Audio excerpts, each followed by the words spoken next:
While the credits are rolling, I will do a Cornbread critiques. I'm going to start with the cons and then finish on the pros. Cons.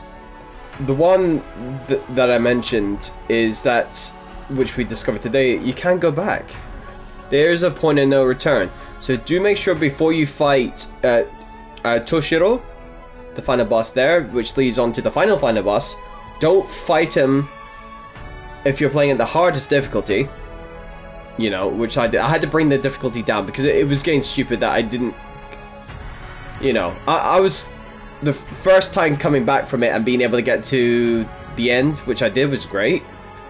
But I just kind of, I've never had to do that with a game on stream before, where I have had the drop down difficulty. I've never done it once, as far as I know. I can remember. I've been streaming for a little while, so who knows. So that was a big con for me.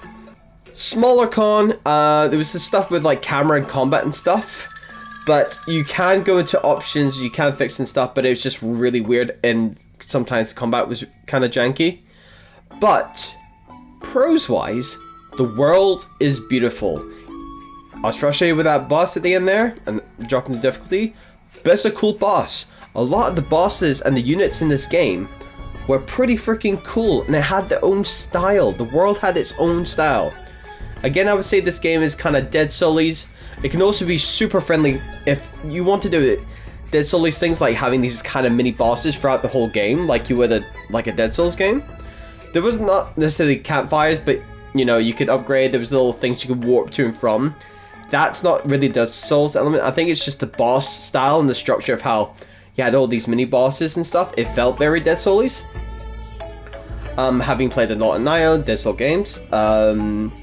Not as many as other people, but since I started the channel, being, you know, 4 years ago, or it's now 4 or 5 years ago, is, you know, during the pandemic, well, it's 5 years now, 4 or 5 years, yeah, it did have that feel to that. So the units and then the world, absolutely, in the style of this game, beautiful, environments are beautiful, and just, yeah, the style was its biggest strength. And this definitely can be a family-friendly game.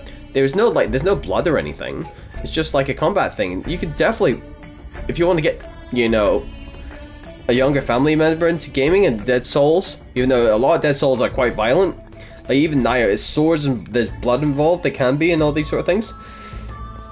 Even, I would say Nioh's tamer compared to other Dead Souls. So, yeah, that's what I would say about that. But, I mean, yeah. I would say that's the big thing. Yes, thank you. Thanks for playing. Yeah. In the end, I did enjoy this.